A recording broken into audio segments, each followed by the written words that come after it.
Good evening. Welcome to our regular City Council meeting for November 7, 2023. And we're starting this meeting at 7:03. Can we all please stand for the Pledge of Allegiance? Mr. Ramirez, can you please lead us?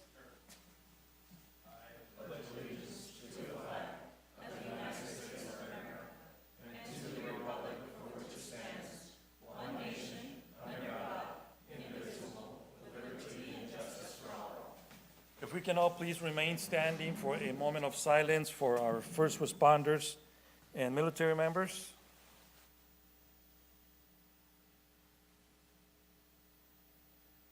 Thank you. May be seated. Roll call, please. Roll call. Councilmember Roth. Present. Councilmember Mann. Present. Councilmember Soto. Present. Mayor Pro Tem Samra. Mayor Moran. Present. For the record, Mayor Pro Tem Samra is not in attendance. Thank you. Next, we have closed session announcements. Mr. Santos. Thank you, Mr. Mayor. Nothing to report out at this time. Thank you. Council, are there any changes to the agenda? Seeing none, we're moving Mayor? forward. Yes.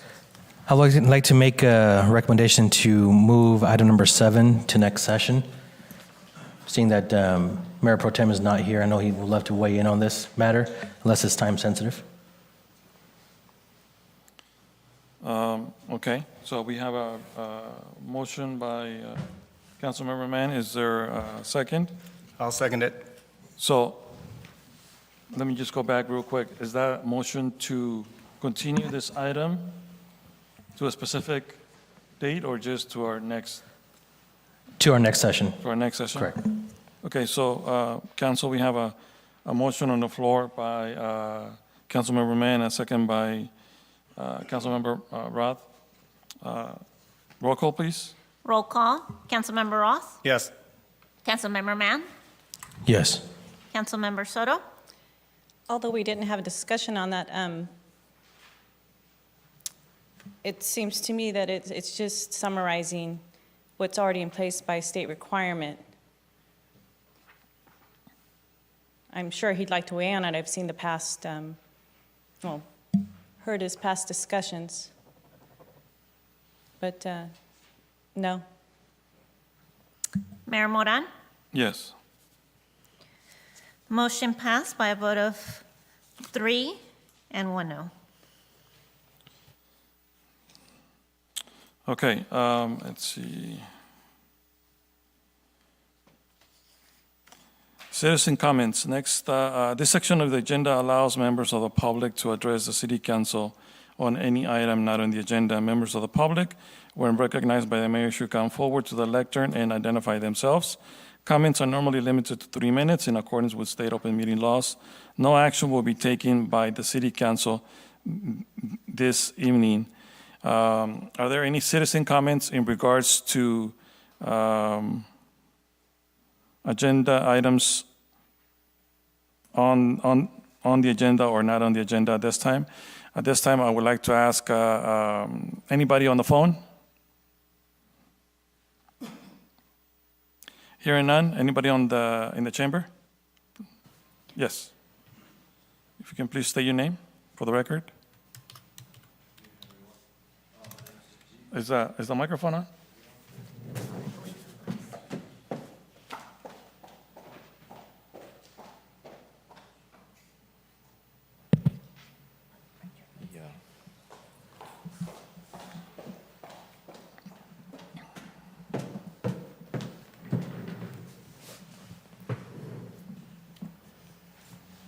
And this is for items not on the agenda? Not on the agenda yet. Okay, perfect. Thank Yeah, you. good.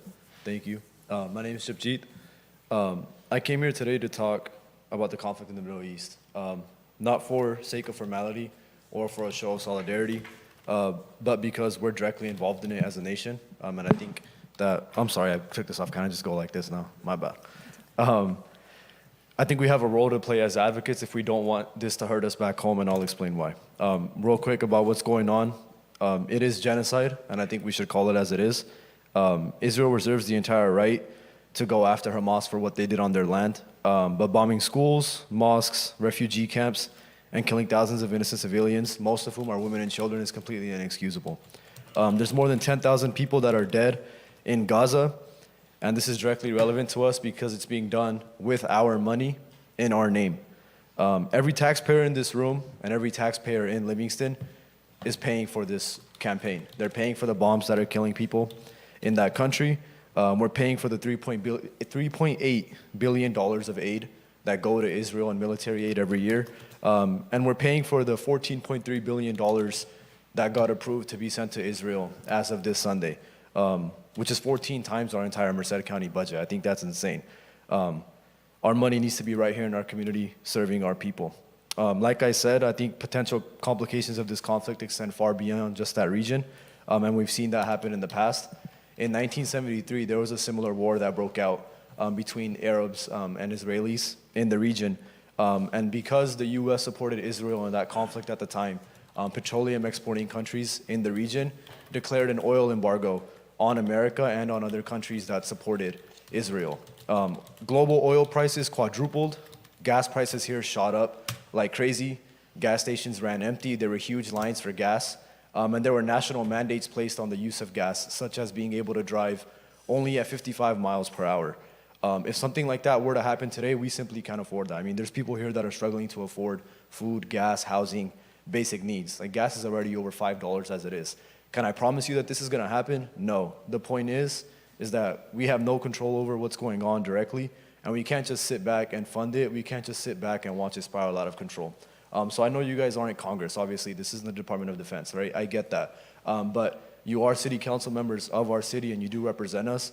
And I think that you can play a role as advocates, calling Congressman Duarte, calling our state representatives, formally passing a resolution as a city to call upon our representatives to stop our support of this, to stop funding it, and to make sure that this doesn't blow out of proportion so that there's no way it can hurt us back home. I'll probably be reaching out to y'all just with more information on this, confirming what I'm talking about, and also just to engage further to see how this could work. But I really hope that we can pass a resolution and advocate for that to make sure that it doesn't hurt us right here. Thank you. My bad about this, by the way. Thank you. Should be good, yeah? Good? Yes. All right, It's going to fall. Shit. Okay, I'm sorry. Thank you.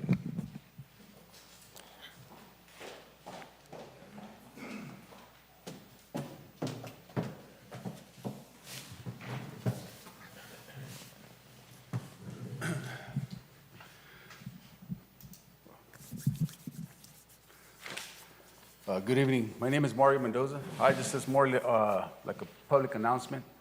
Around the corner, we had Merced College enrollment is going to be, it's already started in October. And we go through December, and the next semester will be in January. And so I just wanted to drop off some flyers to let everybody know. And to also let everybody know that the first 2 years of college is free if you're eligible. You know, no questions asked. Just as long as you meet the requirements, you're able to go to school for free. Once you're in school and enrolled, with your student ID, you are able to use the bus to go to the college, and that bus, that same card, your ID, will be able to use wherever the bus goes. You're able to go with the college. You know, you could, as a student, you're able to travel wherever the bus goes. So I just want to leave some pamphlets and let you, pass them on or put them in the city hall. So can I give them to Monica.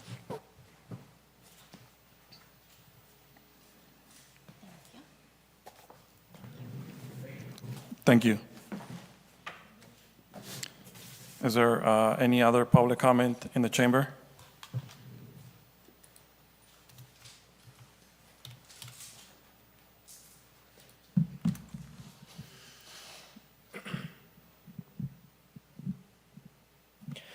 Good evening. My name is Parwinder, and I'm essentially here just to stand beside my brother and echo his statements, namely to call on the council to pass a resolution to demand a ceasefire.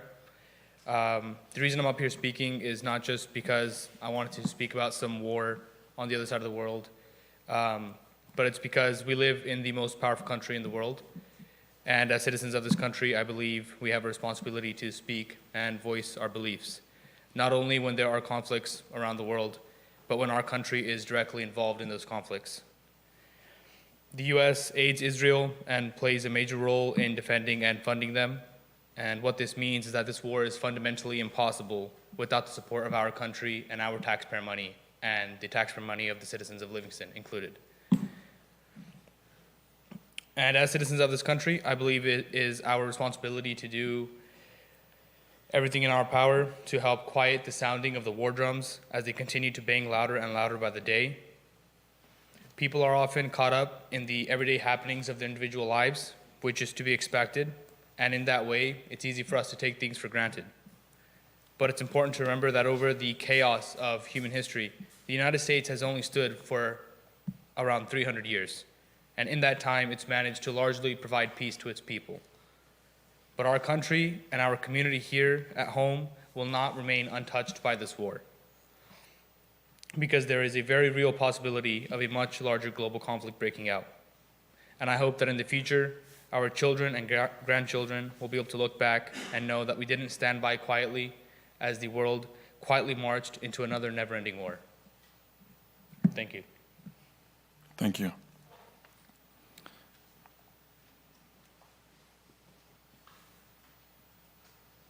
Any other public comment in the chamber for any items not on the agenda? Okay, seeing none, we're moving forward with the awards and presentations and proclamations. Excuse me. Yes, So I did notice that the new agenda packet does have any item not on the agenda. Are we sticking to one form or the other? Because it's gone from not on the agenda to not on the agenda and on the agenda. Now it's not on the agenda. So if we want to have some kind of consistency, we need to establish it so that our public knows when they should come for an item if they wanted to come later. so the agendas are normally available on, to the public 72 hours before, and if anybody has any questions, they can always contact the city clerk at the office at City Hall. But yes, so this has been updated. So the way it's stated right now, that's the way it should be in the future. Thank you for that clarification. Okay, next item is we have presentation by Mayor Moran, proclamation recognizing Sikh American Awareness and Appreciation Month. And I'm going to read it. So it says, City of Livingston proclamation, whereas Sikhism is the world's fifth largest religion with more than 30 million adherents worldwide and an estimated 500,000 Sikh Americans. And whereas Sikhs have been living in the United States for more than 100 years. During the early 20th century, thousands of Sikh Americans worked on farms, in lumber mills and mines, and on the Oregon, Pacific, and Eastern Railway. They have made countless contributions to our country, and whereas 2023 is the 554th birth year of Guru Nanak, the first of 10 gurus and founder of Sikhism. Sikhs celebrate Guru Nanak's Gurpurab, which is the birth anniversary, worldwide, and recognize it as one of the most important dates in the Sikh calendar. And whereas on October 14, 1912, the first Gurdwara Sikh house of worship in the United States in Stockton Sikh temple was founded, and whereas Baisakhi is almost historically significant day for Sikhs and is celebrated worldwide on April 14 as the birth of, I'm gonna need some help here, on the birth of Khalsa, a tradition of initiating Sikhs and promoting equality. And whereas Sikh Americans distinguish themselves by fostering respect among all people by practicing the three key pillars of Sikhism: Kirat Karni, which means honest living, Van Chakna, sharing with others, and Nam Japna, means remembrance of God. And whereas the Sikh community is important to California diversity, with more than 25% of Sikh Americans living in the state, Livingston has become a cultural center for Sikhism with a large and vibrant community. And whereas today the city of Livingston seeks to celebrate its diversity further and afford all residents the opportunity to better understand, recognize, and appreciate the rich history of Sikh Americans. Now, therefore, that we, Mayor Jose A. Moran, and the Livingston City Council do hereby proclaim the month of October 2023 as Sikh Awareness and Appreciation Month. And that's how it reads. So, I do appreciate, and I think I see, I do see Livingston as not as melting pot, but as more like a salad, where in a melting pot, everybody melts, and it's just, sometimes we lose our identity and our because we, then all of it becomes one. But if you really look at a salad, we have our different components of a salad all separate, but together make a great, beautiful salad. And I think that's how I see Livingston. I see Livingston being a big bowl of salad, with all of our different cultures and ethnicities and races and stuff like that. But we don't have to lose our own identity and still be beautiful. So I think this is also another great opportunity to appreciate what the Sikh community have brought to Livingston and California and the United States. So, and that's why I brought this proclamation forward for Sikh Awareness and Appreciation Month for the month of November.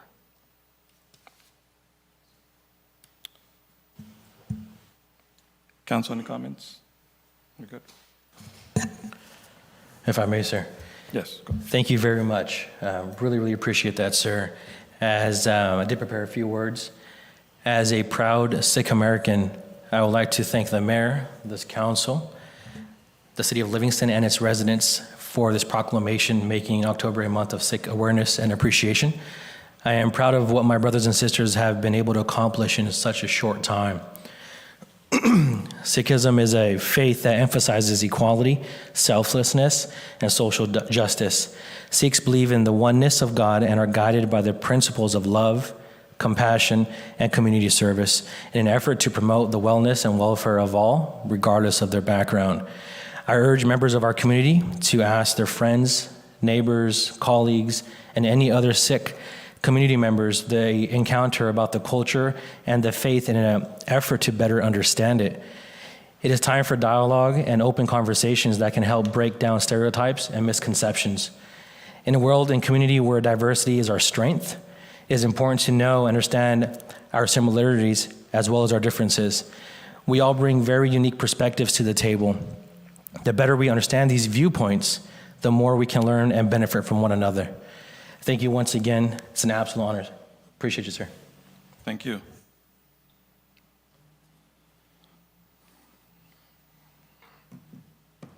Okay, next we have item number 2, presentation by Dean Perry, Doug Walker, Mackenzie Darko, and Connor Seacrest from Train Technologies in regards to the Train Energy Services Company project updates.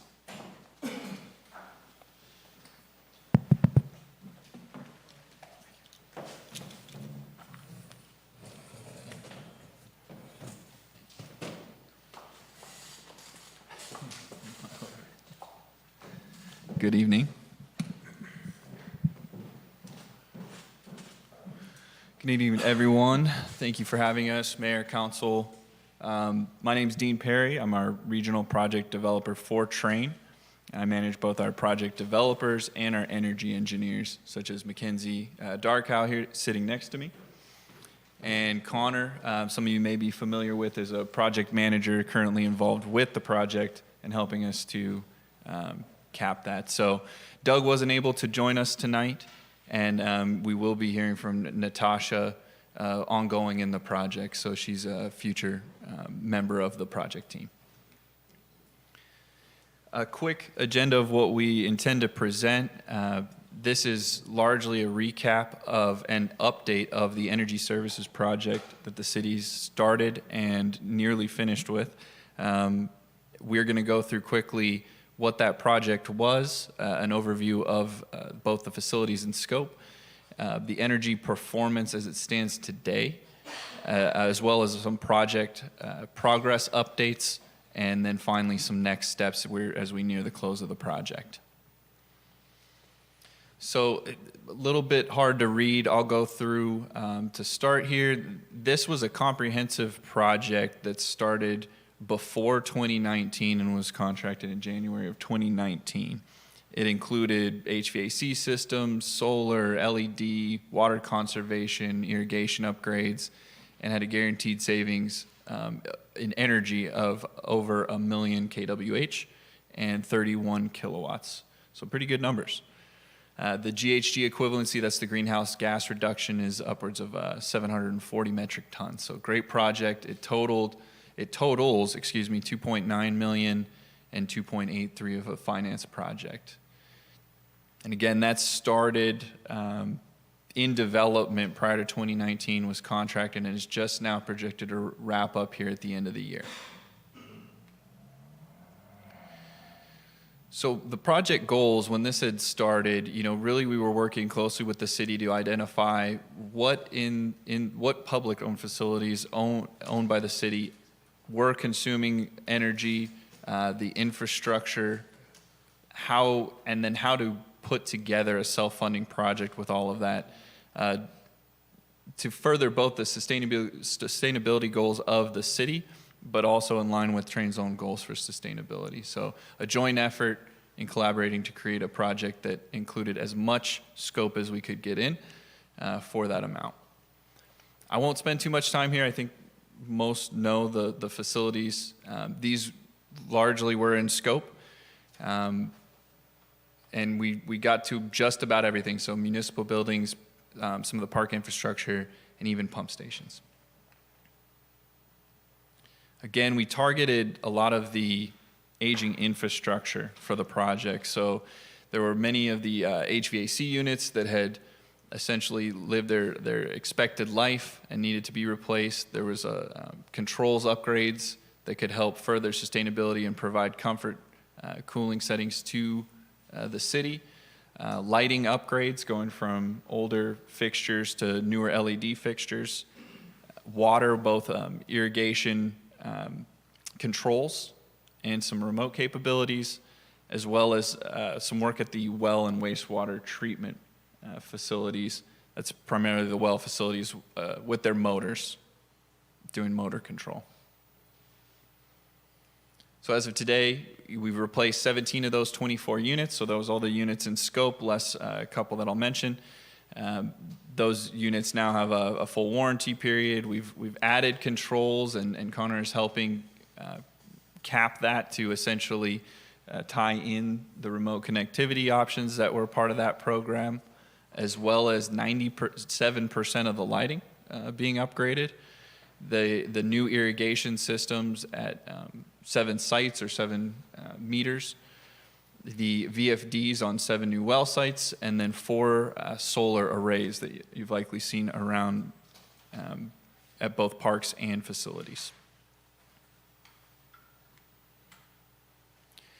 Another eye chart, apologies, but this goes through the scope for each site, if you care to look a little bit closer or in detail, and then what measures were done at each site. There were some scope changes, as you can imagine, this project starting just before some major changes in many people's lives and a lot in the city schedules and otherwise, going from 2019 to 2020. Some minor scope changes, removing some items at both the Senior Citizen Center and Well 11. So some overview of the numbers as they stand today. The original project had a guaranteed energy savings amount of $674,000. And currently, with some minor scope changes, that has gone down slightly to $617,000. Same operational savings, bringing the total savings of the project, guaranteed project, to $648,000. The energy savings, of course, we removed some scopes, so the energy savings did go down slightly, and we're continuing to evaluate additional changes made over that 3-year period in construction. And that's along with some water savings as well on the right, 24,000 gallons, I believe. All right, and I won't spend too much time here. Feel free. We do have a section for questions at the end if there's any particulars. What I'll point to here is this is largely the city sites, the municipal buildings in scope, both PG&E and MID. We are seeing some interesting effects of the period through COVID in terms of some anomalies that our team's looking into, but in general, we do have savings at many sites, and if you'll notice, an increase in utility costs, so a lot of avoided cost in doing projects that save energy. This chart kind of helps visualize some of those savings.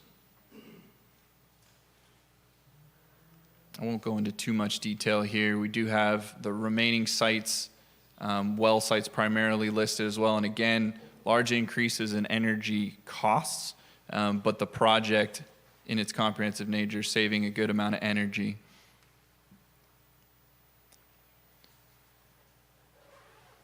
Spend a moment here. Okay.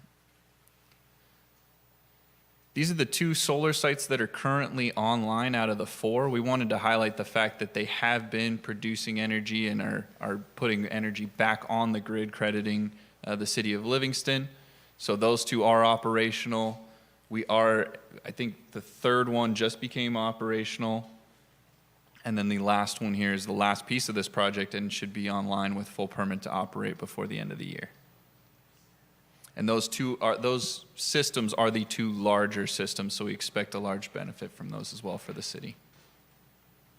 Water consumption as well has gone down as we've seen much of the cost increase. However, water costs much lower than electric. And that gives a representation of each site with its baseline and proposed or current year.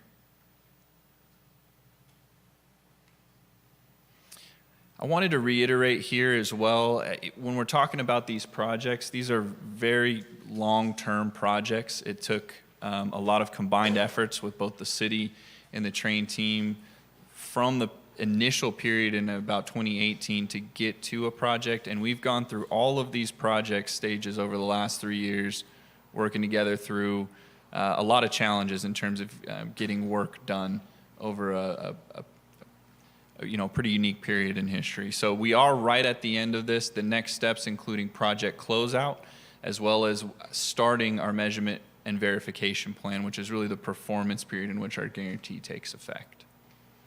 To get there, we've got to complete the remaining solar site, get interconnection and permit to operate from the utility, and make sure that all of our building automation systems, energy management software is connected and reporting so that we've got a good platform to track everything as it continues.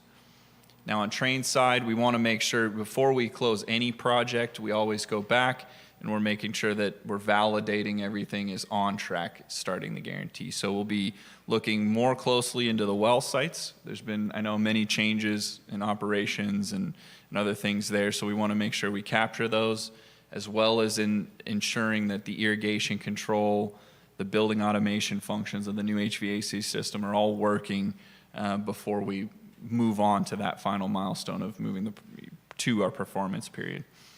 That final guarantee alignment typically takes form in a brief amendment, and then from there we move forward into the measurement and verification period, 3 years for this contract. So we'll be watching and working with the city in that 3-year period to make sure that savings weren't just achieved, but also we're staying beneficial to the city. Okay. I know I moved through that quickly. Any questions? Council, are there any questions? Can you go back to the graphs? Sure. Oh, maybe not. Not sure what I did there. And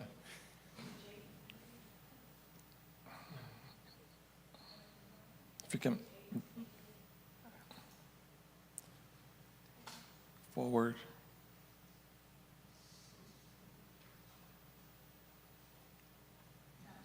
Next, to the graphs.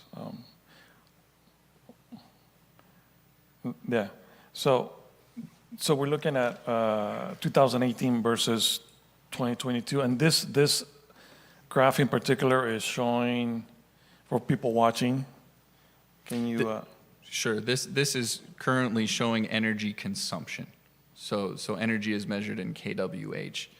And you're correct. That is the baseline period versus the current year. As we move into what we call our construction period reporting, we'll look over the 3-year history that the project's been active. This is more of a snapshot of start to current. can we move forward? Next slide.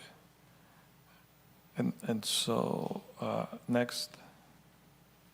Here, back. Yeah, back one. Here. So this one is the consumption.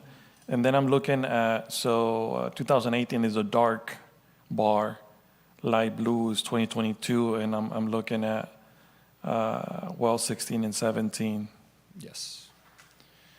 Yes, and we currently are looking into well 17. Most in particular, we did notice an anomaly in the energy data. It used more energy in a single month than it had in a full year prior. So we believe that is either a mistake or something to do with a single time usage at the facility. We're not 100% sure, but that is very noticeable. Because we don't have the wells memorized in our head, Miguel or anybody, 17? Well, 17 is the newest well we have.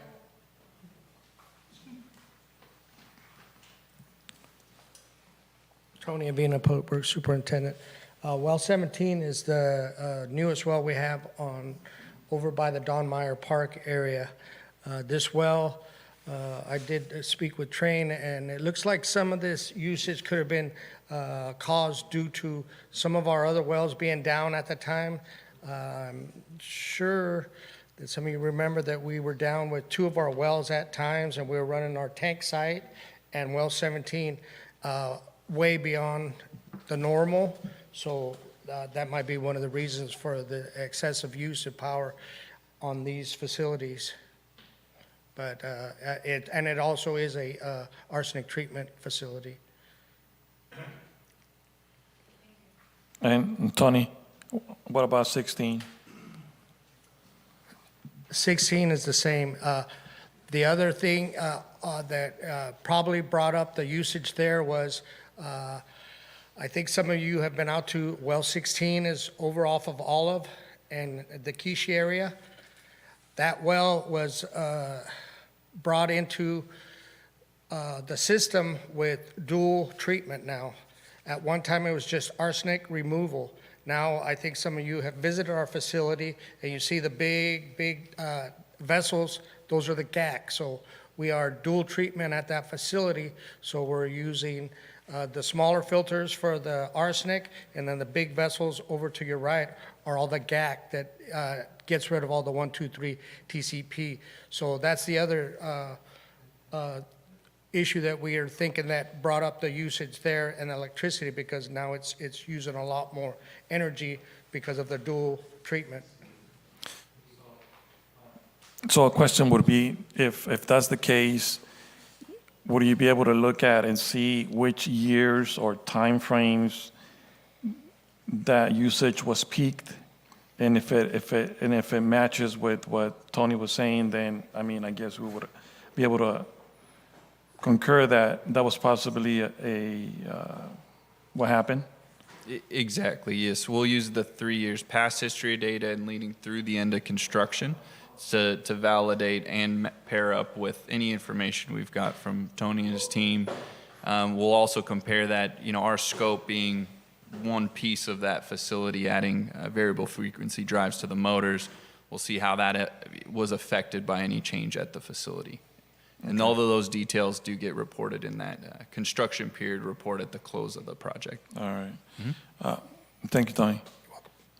Can you move forward a little bit? I think that was it, but I just want to double check. And then this graph here, so just once again, for information purposes, so we have a baseline. That's where we were at our cost. That's how much we were paying. The baseline period in 2019, yes. So in the bottom left, there's really two parts to this. The graphic on the top, which breaks down those electrical charges and energy, rather, into what's currently being used, what's being sent back to the grid, and then that net value. So now that there's solar on site, there is some energy going back to the grid and being credited to the city in terms of their utility bill. The bottom of the chart shows the baseline energy and costs against the current energy and costs. And then the blended rate is a simple calculation, just those costs over the energy to give perspective on dollars per kWh in that factor. Okay. I think that was it, but if we can just move forward just to double check.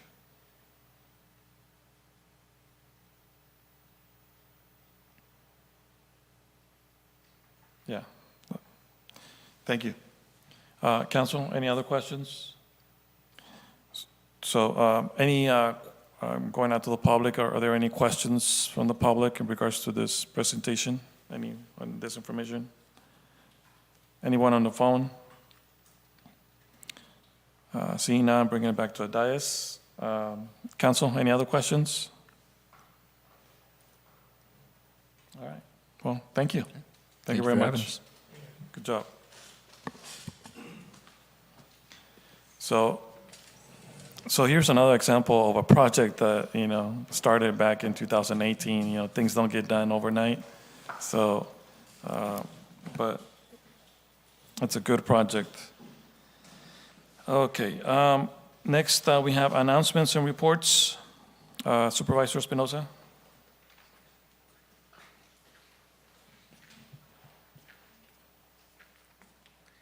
Good evening, Council. Well, I want to start out first. Earlier today, I met a gentleman in the county building, and he was concerned about traffic on Walnut and East Avenue. He says he's seen accidents there, too many, fast traffic between Hammett all the way to, this way and that way. So he would like to see if we can get a four-way stop sign. So I know on East there, like going north to south, we have stop signs, but going east to west, there's no stop sign, and there's a lot of traffic. Also, too, on where I live on the side of Peach and Sun Valley, that's coming out there. My stop sign is way back, so we, practically we have to go far, almost a car length, and to be able to see traffic coming from the west to the east. And then, like I said, in the morning, when we all go to drop our kids or anything, traffic is pretty fast. So I think I brought it up in the past before. The traffic just goes too fast. So I don't know if there's been any accidents, but surely, there's probably gonna be one. And I know that traffic that would be pretty close to Emerald, but still, I think we need a stop sign there too as well. So. Let me go on to, I want to say I attended the CALAFCO conference on October 18th to the 20th in Monterey. A lot of people don't know what CALAFCO is the California Land Agency Information Commission. So every county in California has a LAFCO conference, and which reviews municipal services reviews that all the cities are doing one right now through the MCAG, and redistricting and whether it's a college or city or other, as community services district have to, go to the LAFCO conferences, committees of the county. So the LAFCOs in each county, I think it's in this county is comprised of 2 county supervisors with an alternate, 2 city representatives, and 1 at large. But the 1 at large is appointed by the Board of Supervisors. So a lot of the community residents don't know that until, it's time for a development or a developer needs to go there to annex their property or have issues pertaining to a district. Just like a couple of years ago, we had FFA that needed out of county, out of city water service, so they had to go through LAFCO, and so the city is selling them water now. So that's, they had to come to LAFCO. So that's one of the reasons that CALAFCO is the state one. So I was elected to the state CALAFCO conference by the state board of directors. So there was also a board of directors meeting at that time. So also we had a board of supervisors meeting tonight, and we approved the Dwight Road rehabilitation property, rehabilitation road, and which you guys approved a couple of meetings ago. And so I was told that it was going to be, they were going to start working on it tomorrow. So I don't know, you've seen some signs there today. So I just drove over there before I came to the meeting today. So hopefully, like I say, there's been a lot of calls on it for years, and hopefully that'll be done. And I was told also that the work on Peach will be started next week as well after this one's done. So I don't know if you noticed Lincoln and Magnolia is done, and I think people will be happy, around Livingston. So also, I was at the City of Livingston check presentation by like most of the council and the city staff. So I think that it went well with State Senator Caballero, and so I think the cities we're hoping that the more water will be clean, as past councils have done to clean our water. I know that some of the funds will be used from the past funds that were obtained through the Dow Chemical, negotiations, and that were obtained back in 2009. So I will be attending the Veterans Day Parade, the Livingston Veterans Day Parade, and also the Merced Veterans Day Parade, along with the council. And let's see what I got. Also, we have the next board meeting by the Board of Supervisors will be November 28th at 10 in the morning. And the following day in December, we're going to have December 5th, we're going to have a Board of Supervisors meeting at 6 p.m. at night. So in case, I know that we had one back in April, an evening meeting, and when most of the meetings have been in the morning, 10 in the morning. So this one will also be at 6 p.m. on December 5th. As stated on the calendar, it's supposed to be at 10 in the morning, but today we changed it to 6 p.m. And so the December 12th meeting, second meeting of the month, will be at 10 a.m. at the Old Courthouse Museum, and that will be, like I said, again at 10 a.m. So that's all my comments, unless you guys have any questions, or the public.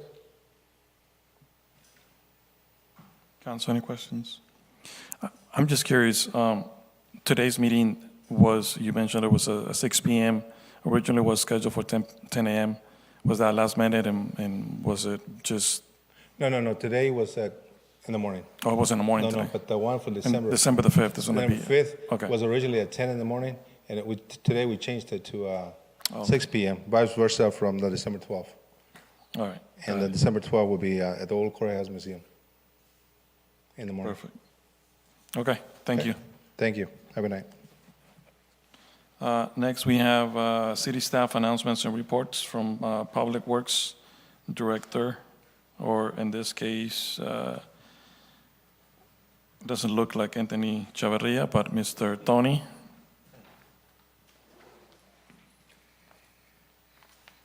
Good evening, Mayor, Council. Yeah, I'm not Anthony Chavarria. He's pretty ill right now, so I'll be filling in and doing the presentation for the Public Works update for November.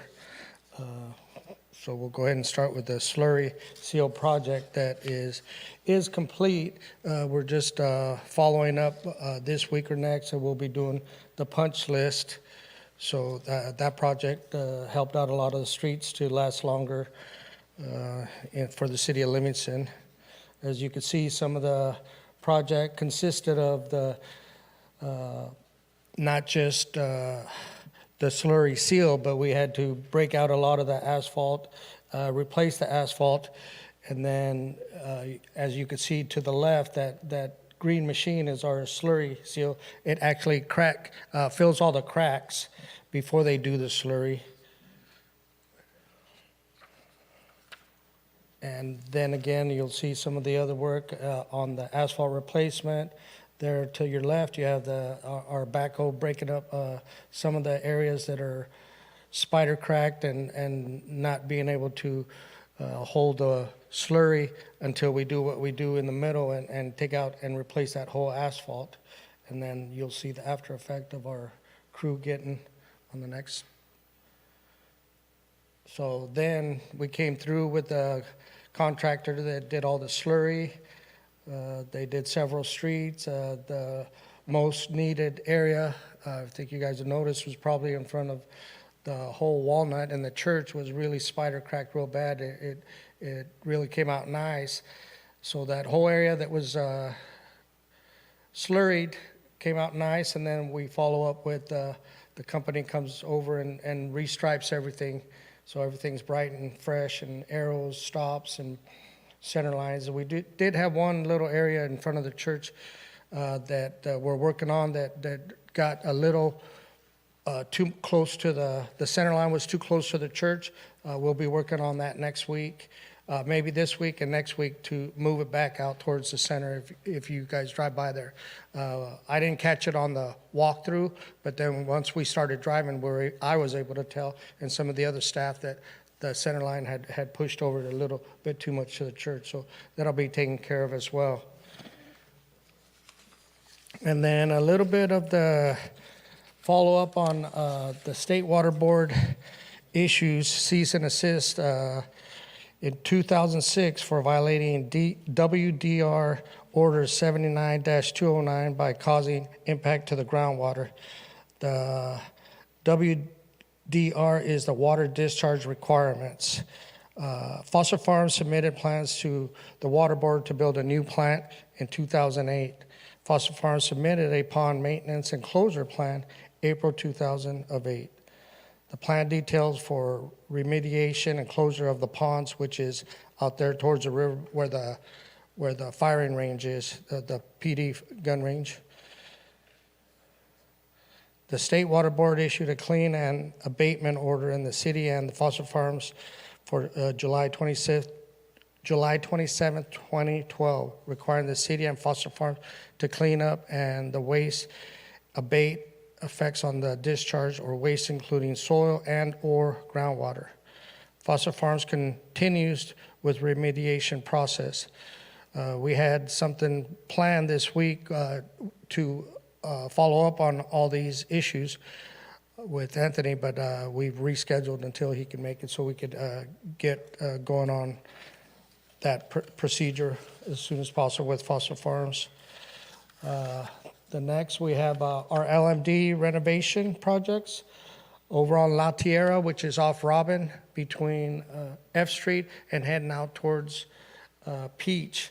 That area was really hit hard when we were going through the COVID area time, and we were really down-staffed, so we lost a lot of that area.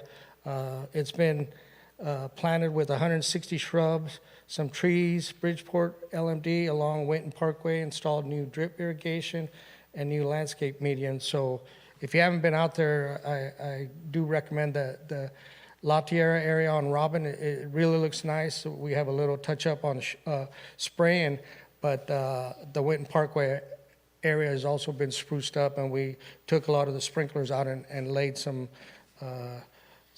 drip lines. So this is the prior. This pretty much when people drove by, all they saw was the planter and nothing else. And now we put in the drip line and the bushes, so it looks really nice out there. Even though we're hitting fall, all the leaves are starting to fall.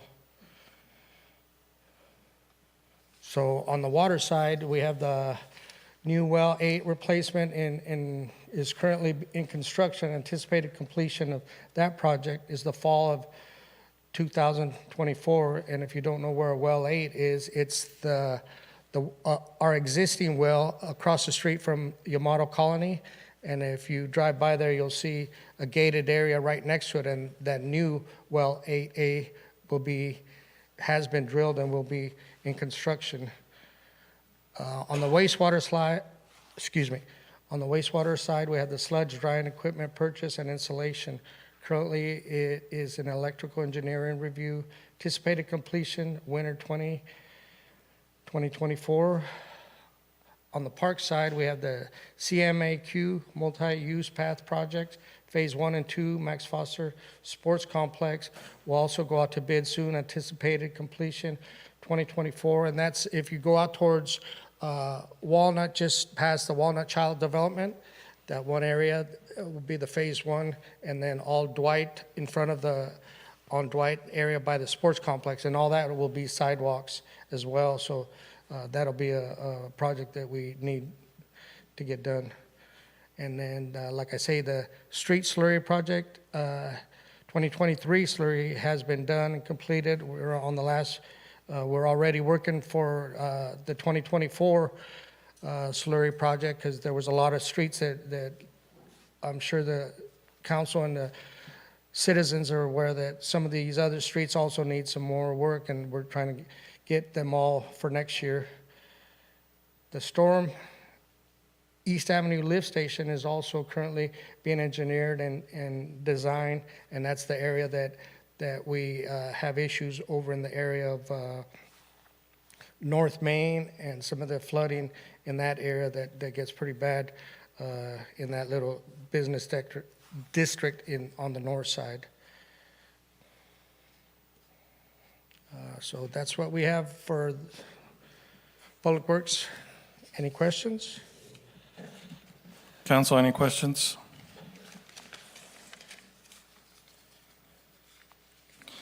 Tony, I do have, so probably not questions, but, well, actually there's a question and probably like 2 comments.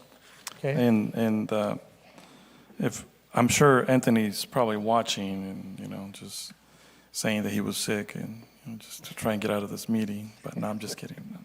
I'm sure, Anthony, hope you get better. So I know we're getting close to the winter season, and in regards, we always have certain areas that always are flooding, and it's not that I'm asking for a new rake or some rubber boots, but other than the basic, and what would be some of the suggestions for residents in those areas that normally tend to flood during a strong storm? Yeah, so we'll be doing the same as every year. We'll have sand, we'll have sandbags. We've started our PM on a lot of our storm drains. We have a couple of our larger storm drains that used to be like the 99 lift station that used to be the old highway. That one is scheduled to be cleaned. So we're jumping ahead this year and trying to get a little ahead on the storm drains and storm lift stations. We are preventive maintenance. So that's what we're working on now. We do have some rain scheduled for next week already, so we're getting ready. We've the Fred Warren Basin, we ripped it this year, so we went down about 3 feet, and then we disc it up so it'll let more water percolate. And then on top of that, what we do every year is also get a hold of MID and set up our pump there, and all the rest of them is just preventive maintenance.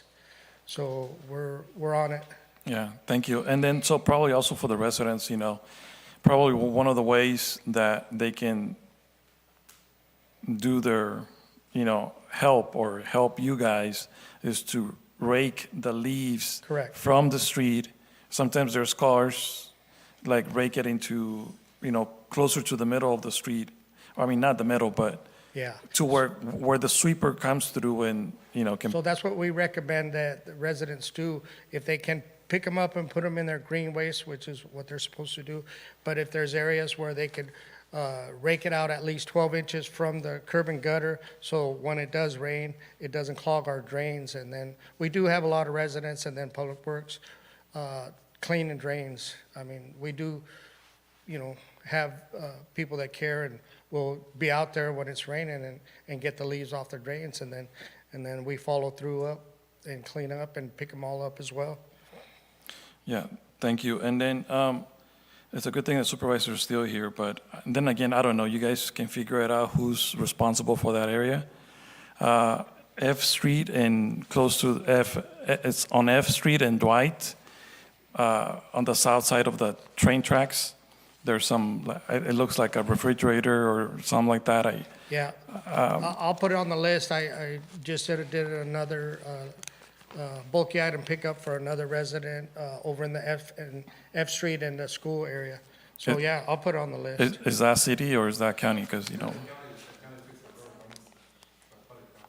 Yeah. yeah. So anyways, I know that I had a couple of residents ask me Yeah. about that, and I just remember that. So, Yeah, but, for some reason or another, I don't know what it is. People don't want to call in, but I mean, we have services available for people to Pickup. call in the bulky item pickups, but we do pick up a lot of tires, a lot of mattresses, a lot of refrigerators, and then we also, on the larger items, we're calling in Jilton to do a bulky item pickup Yeah. to help us out. So, that's good for you to say that, that they can call Public Works, people watching at home, and, I mean, worst case scenario, they can at least tell you, how to proceed and move forward instead of just dumping it out there in the county or, outside the city, and, it just looks bad, and it's just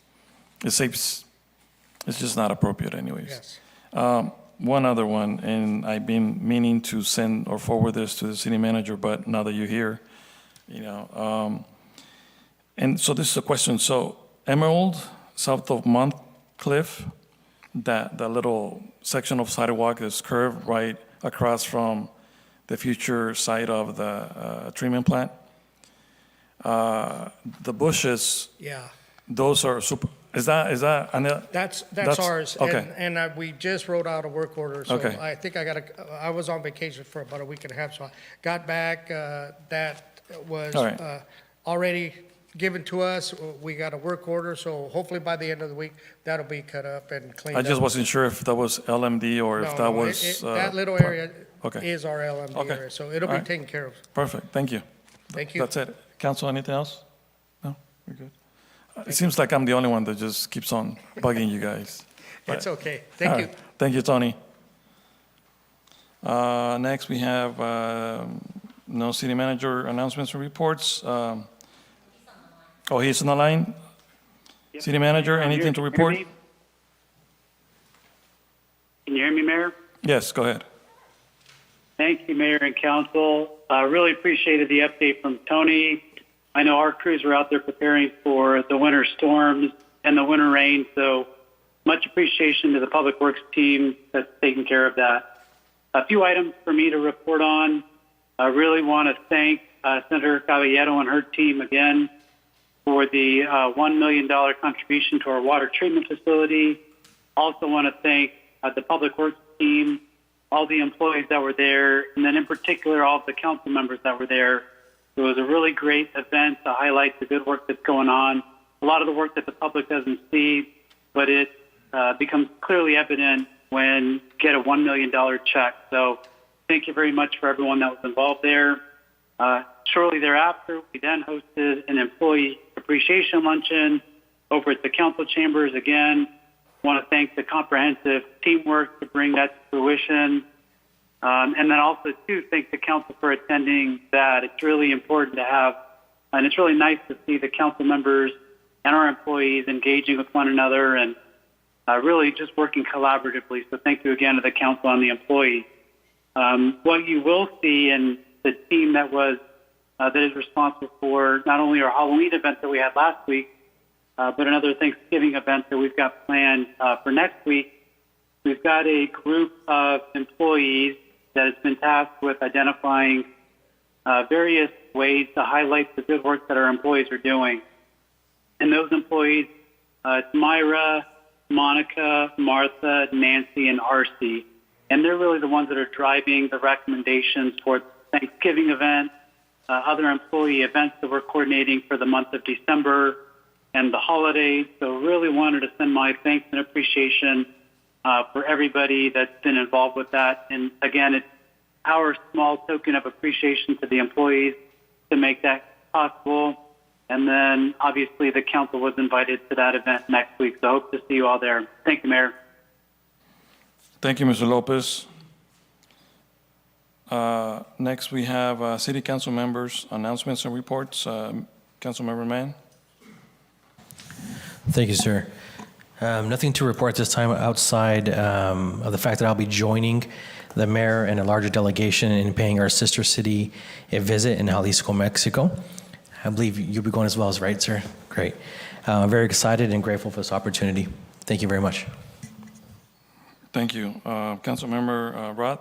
Thank you, Mayor. I was also at the check presentation with Senator Ana Caballero. I think it's great to get our water treatment plant started and get rid of the problems that we have. I also attended the employee lunch appreciation, and I just want to say thank you to staff. They do quite a bit of work behind the scenes, and they got my appreciation. Thank you. Thank you. Councilmember Soto.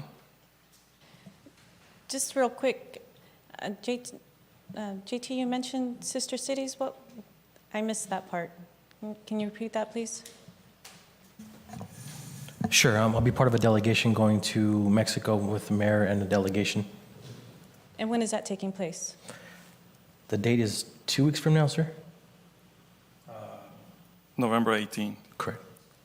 So, if I may ask, was this presented to all of the council and an invitation to the council, or was placed by appointment? Because this didn't come across to myself. No, it was not.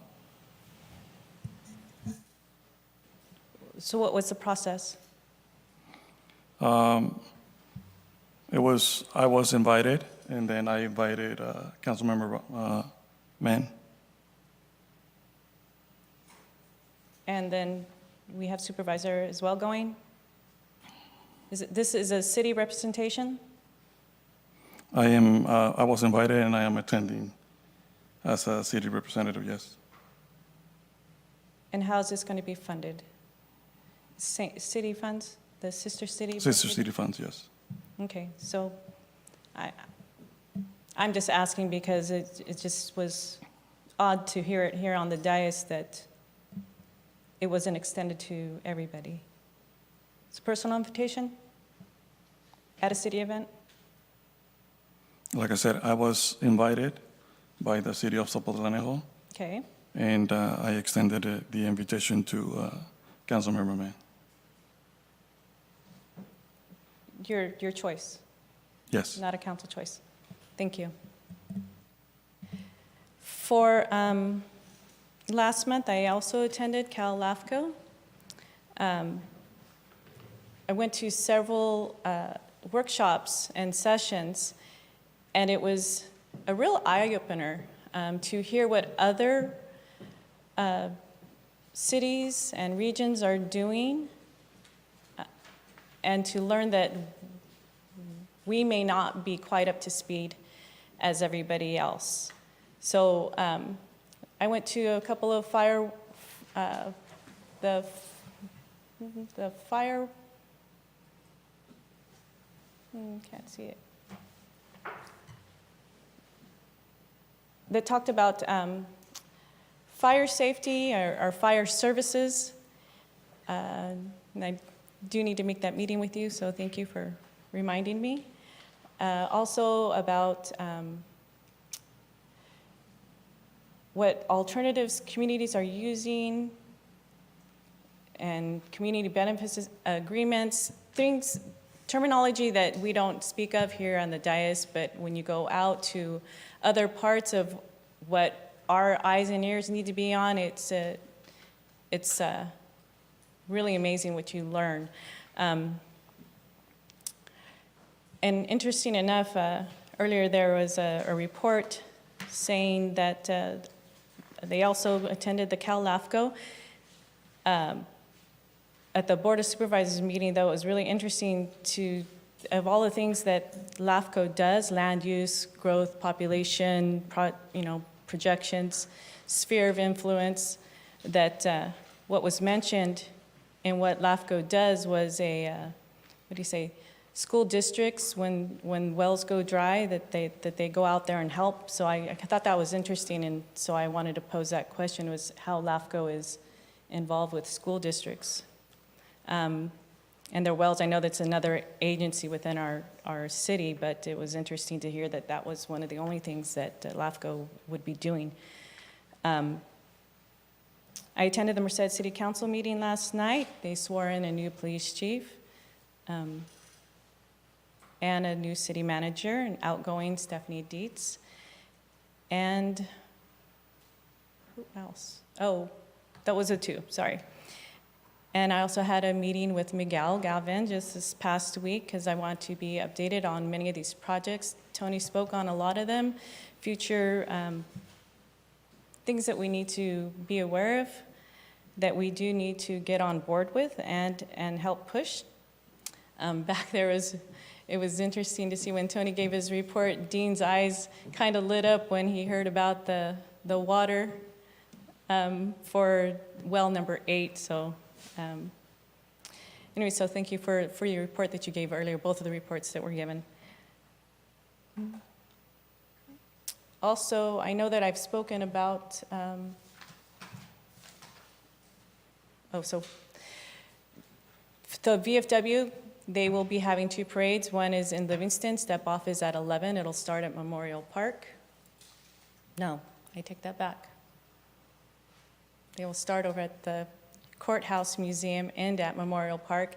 Soon after that, the post will be open. Livingston Post 8327 will be open for soup and bread. They do that, and it's free to the public. You do not have to be a veteran or any part of it. It's open to the public soon after the parade. Also, I am in charge of youth activities for the VFW, so I want to get this out there that if the schools are participating in illustrating art contests, 3-dimensional patriotic art contests, start doing it now because it's going to be due March 31st. And again, I'll be putting those out there. They are scholarship opportunities. And then Merced will have its parade step off about 2 p.m. And I know I've talked about that before. I'm glad that you made that clarification. If Board of Supervisor was just coming from the meeting, I was there this morning. So it wasn't a 6 p.m. because I would think that, making his discussion that he would be here in a suit and tie, as well as Mario. It looked like he came from the gym, but he did come here making a public comment for Merced as an elected Merced Board of Trustees. So again, it's really important that when we are here that we represent our cities and our districts appropriately. Thank you.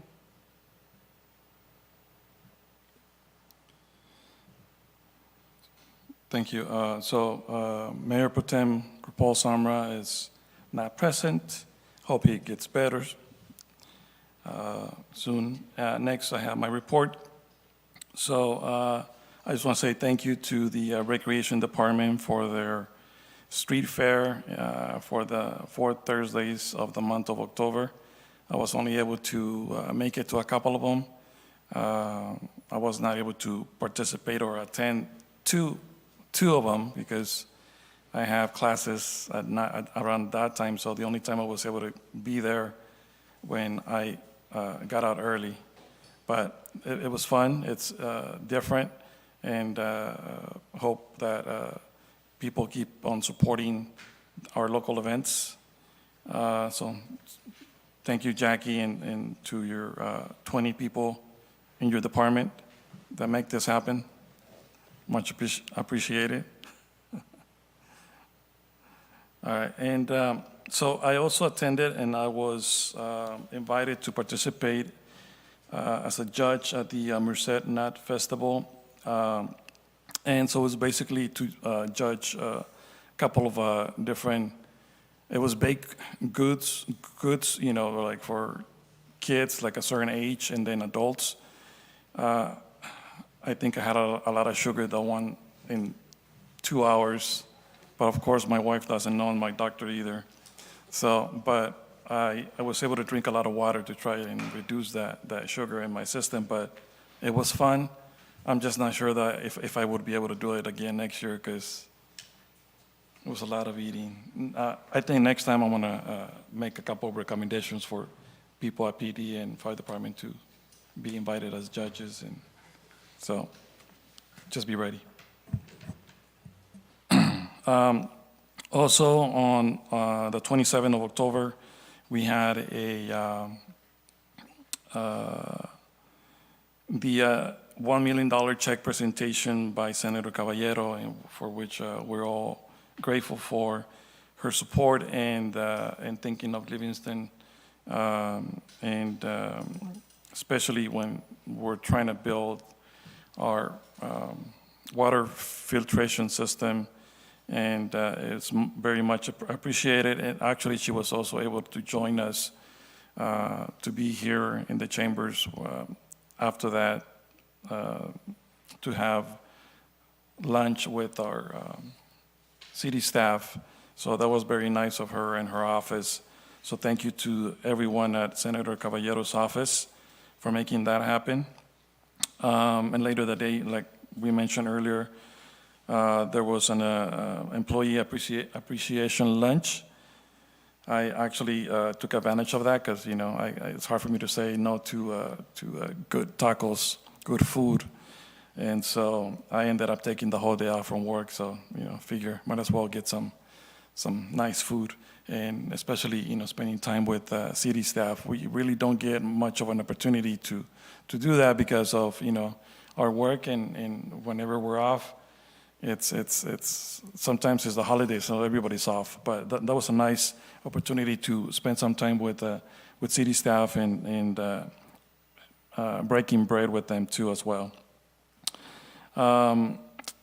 This last MCAG meeting, I was not able to attend. So I just want to say thank you to Mayor Pro Tem for attending that meeting in my place. And I'm sure he will be able to provide that report when he comes back.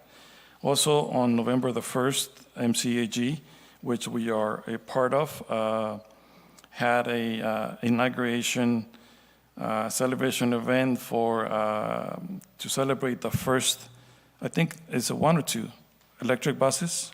1, right? Yeah, yeah. So right now it's just 1 electric bus that, you know, but there are a few more coming. So congratulations to MCAG and everybody that is involved in making that happen. Yesterday? Yes, yesterday. I participated in a meeting with the county supervisor and Supervisor Silvera. And we had, you know, we kind of restarted the conversation in regards to the county and city tax sharing agreement. And I just want to say thank you for everyone that participated and for making that happen. I think we had a very good conversation. I know that that conversation had not been had in probably over 2 years. And the last time we had an agreement was probably since 2008, 2009. So it's been roughly about 14, 15 years. So that was a good, positive meeting moving forward. And so hopefully we got good things to report in the future again. And I just want to say thank you to the volunteer group of employees for participating in organizing some of those nice events within the city. You know, so just to kind of, especially around this time of the year, it's always nice to bring people together. So thank you, everyone that is involved in that. And just to let the residents know, you know, I do appreciate when I get messages, calls, and concerns. And right now, and something that I've been forgetting to mention to PD now that Mr. Ramirez is here, but I will forward that information later in regards to there's some concerns of some areas of the city that there's speeding cars.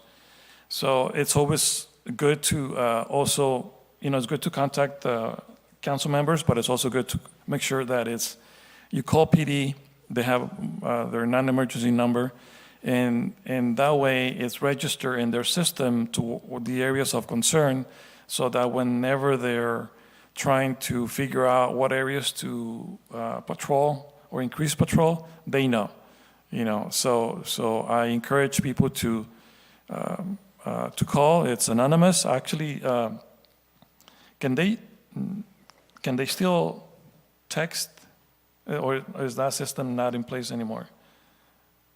Text 911? Yes. So basically, what do? They just text 911, right? We also have a... Thank you.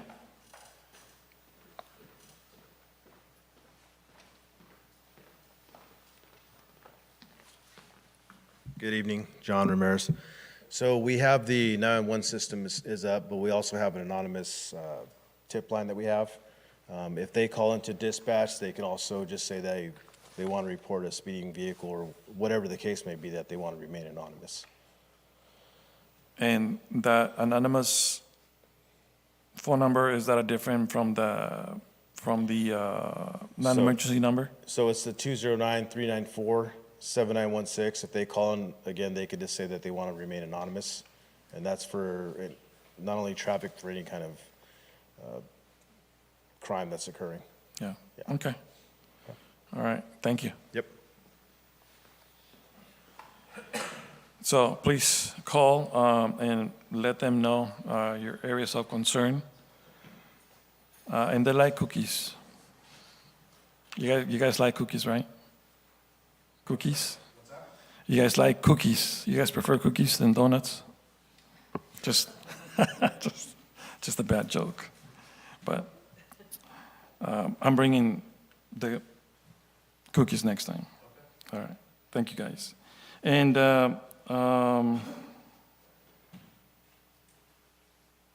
that's it for me at this time. Consent agenda. Council, what is your wish? We have 4 items in the consent agenda.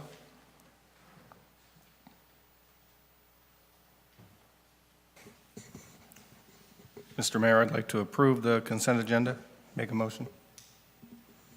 So we have a motion on the floor by Councilmember Roth. Mr. Mayor? Yes. Pardon my interruption, but for the consent agenda item, we would go out to the public to see if anybody would like to pull an item. All right. Thank you. I was just checking on you. So before we have a motion on the floor now, but we'll go out for public comment. Is there any public comment in regards to the consent agenda on the phone? Hearing none, coming back to the chamber.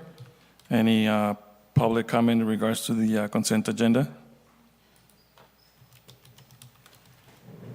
Okay, seeing none, bringing it back to the dais. So we have a motion on the floor by Councilmember Roth. Is there a second? I can second that, sir.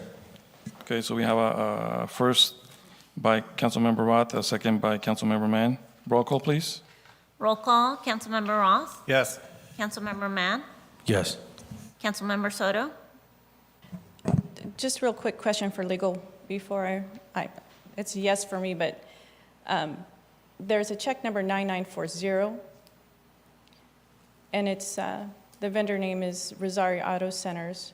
And I was just wondering, because Mr. Roth is in his work attire, Is there any conflict with, it's on page 38, no, 37.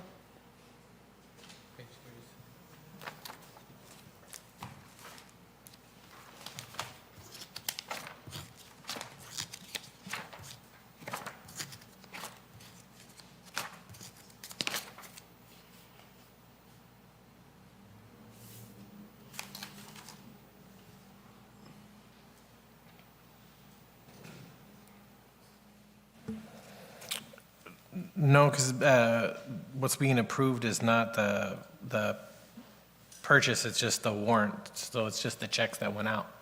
So if there was an agreement, and the agreement was with the council member's employer, that could potentially raise a conflict of interest. But at this point, I'm not aware of any, so I couldn't opine any further than the fact that for this particular consent agenda item, it's just approving the warrants, which is a listing of Paid. what was paid for that particular time period. Okay, just making sure. Yes. Mayor Moran? Yes. Motion passed by a vote of 4-0. Next, we have, let's see, discussion and potential action items.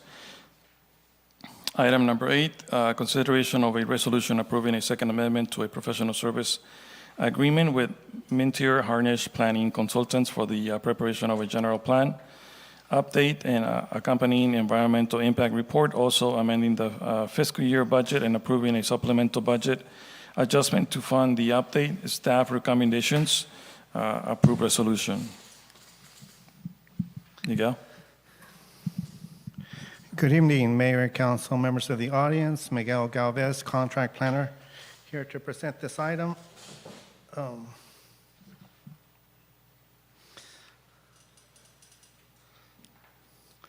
Let me start with a little quick review of some of the background information. In January 2020, the City Council approved the resolution to authorize an agreement with Mintier Harnish Planning Consultants to prepare a general plan update and accompanying environmental impact report, or EIR. The term was for 2 years, from January 2020 to January 2022. The total cost of the agreement was for an amount of $611,540. Work commenced in March of 2020 and continued until July 2021. In August 2021, the consultant was directed to pause work. In January 22, the agreement was amended to extend the term of the contract through June 2023. In mid-2022, the consultant was directed to resume work. As of June 30, 2023, the term of the amendment, the First Amendment agreement, has elapsed. So that's a real quick background. The initial scope of the work consists of 8 tasks. They're listed here: initiation, which has been completed; getting started, completed; doing an existing conditions and trends report, that was completed. They also engaged in the community vision and guiding principles, that was completed. They left off in the process of evaluating land use alternatives. That's underway, but it's been paused because they're out of contract. The other items that remain to be completed are preparation of the general plan itself and preparation of the environmental impact report. And then they have to complete the public review process, the final documents, and the adoption. So those are the last 5, items 5 through 8 are the items that are remaining.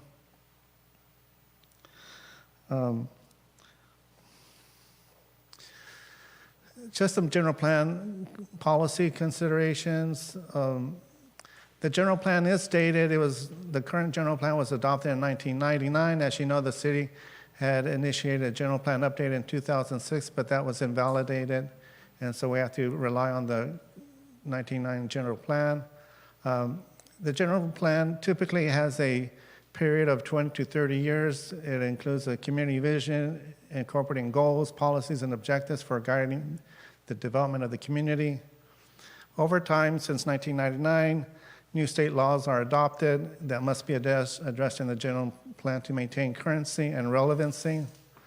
In addition, when any new development comes in, it is evaluated against the adopted goals of the general plan, its policies and objectives.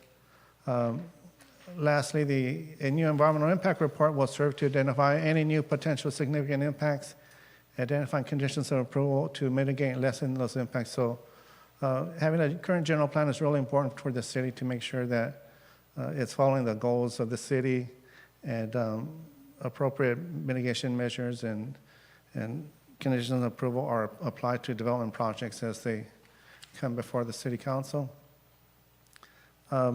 In terms of options, well, before I go out there, the general plan also serves, these are really important, to guide the development of the master infrastructure plans. Once the general plan is updated, then the city engineer can commence and develop a comprehensive wastewater treatment, wastewater master infrastructure plan, a domestic water infrastructure plan, and a storm drainage infrastructure plan. These identify citywide facilities that are needed to serve current and future development, and so any new development comes in, they'll be required to pay their proportionate share of those costs, and that'll be important. The other thing that the general plan does is it establishes a nexus or a connection for identifying potential impacts, conditions of approval, and significantly development impact fees. So the general plan kind of serves as the justification for the city to request developers to pay impact fees. It kind of establishes the record what those will be. To that end, the city will be in a position to develop and adopt a 5-year capital improvement program that the fundings that are collected under development impact fees can be used to pay for those facilities of citywide importance. Moving to alternatives and options. Presently, the city can do nothing and continue to rely on the 1999 general plan. Number 2, the city can consider a different service provider. Planning staff solicited bids from other contractors and received 6 cost estimates. These are listed on page 139 of the council's agenda report. Third is proceed with the second amendment with Mintier Harnish Planning Consultants for completion of the preparation of the general plan and accompanying EIR. When we look at the cost, the original contract was $642,000, 117. Each of the fiscal years from 2019 through 2023, I'm sorry, my phone's going off here. It's an alarm. So fiscal year 1920 had a cost of $94,381, and you can see that for the following years. Fiscal year 2021, $142,000, and 21, 22, $27,414. Lastly, 22, 23, $17,000. So altogether, of the original contract, the consultant has incurred costs of $282,000, leaving a balance of the original contract of $360,057. Now, the proposal that is being asked for consideration is, in the second amendment, includes these 4 items: additional study sessions, and these are study sessions with the council and the community to evaluate the land use alternatives. Number 2, this is a new state law. The cities are now required to evaluate evacuation routes with all these fires and floods.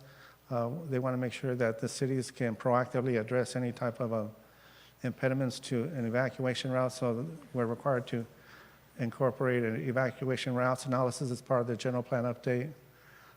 There's project restart costs, and then since this contract was originally back in 2019, there was a request for reflecting the increased billing rates. The total cost of the second amendment is $83,988. It also proposes a completion date schedule of September 2025. When you look at the additional cost of $83,000 along with the remaining balance of the first agreement, $360,000, the total remaining cost for updating the general plan is $444,045. In terms of available funding, under the LAIF, the investment fund, we have $356,000. Cash in the bank, or cash in hand, we have $13,732 for a total of $369,000. When you compare that with the total cost and how much money has been budgeted, there's a shortfall of $244,000.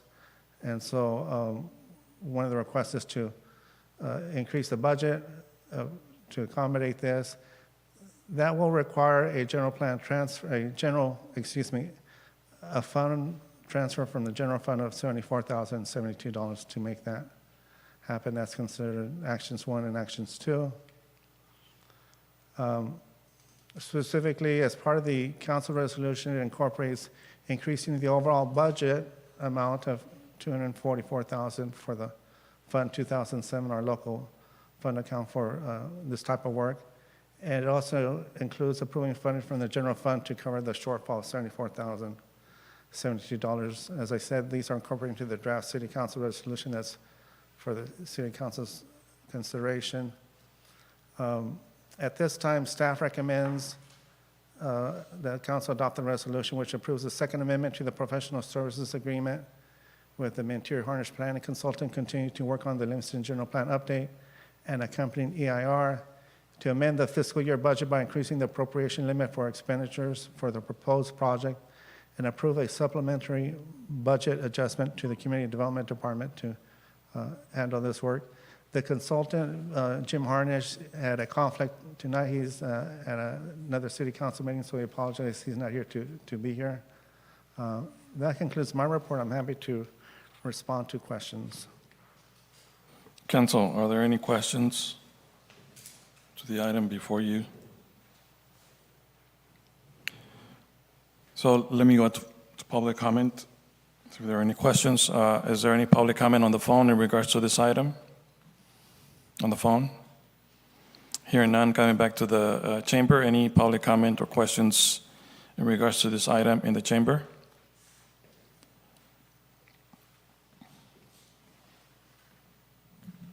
Bob Wallace. Miguel, on the green zone project now, everything we were doing on that was based on the 1999 general plan. That's correct. That is correct, okay. If we bump it to 2025, like you're saying, now I know they pulled their paperwork and they're not going to possibly bring it back till December.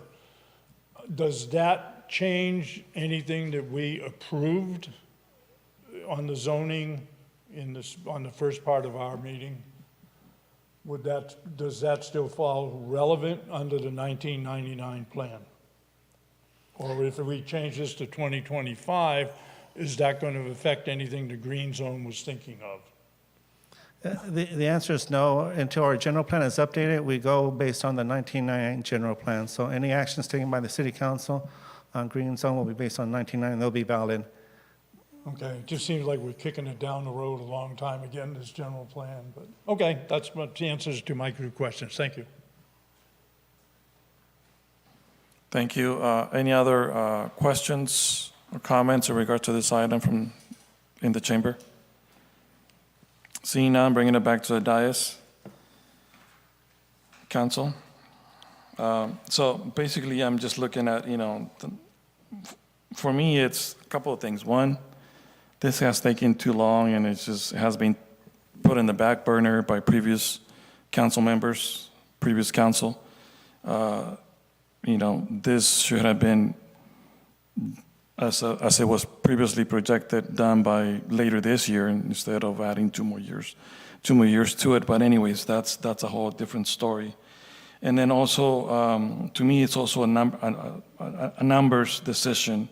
By looking at the alternatives and the other options, this still seems to be the most logical and least expensive of all the other options, because even the other options are starting between $600,000 and $700,000, between $500,000 and $800,000, $1 to $1.4 million to restart the project, $300,000 to $400,000, not including EIR component, $600,000 to $800,000, 1.2 to 1.5. So we still have a balance from the initial agreement, which is $360,000, and right now, even by our current estimate, it will be one of the least expensive options would be to move forward. Am I correct? You are correct. I would also like to point out that the consultant has contracts with an EIR consultant that's going to prepare that document, and the current consultant will maintain that contract, so it's kind of like it's a savings because they're not increasing their fees. The consultant will hold them to their original contract to prepare the EIR, so there will be a cost savings instead of having to, go with a new vendor and then they'll increase the cost of preparation for the EIR. Yeah, thank you. Council, any other questions? So I would motion to approve this item. So we have a motion on the floor by myself, Mayor Moran. Is there a second? I'll second it, Mr. Mayor. Thank you. So we have a first by Mayor Moran, and a second by Councilmember Roth. Roll call, please. Roll call, Councilmember Roth, Yes. Councilmember Mann, Yes. Councilmember Soto, Yes. Mayor Moran. Yes. Motion passed by a vote of 4-0. Thank you. Council direction on future agenda items. Anything, Council? Seeing none, we're to adjourn at 8:38. Thank you. Good night.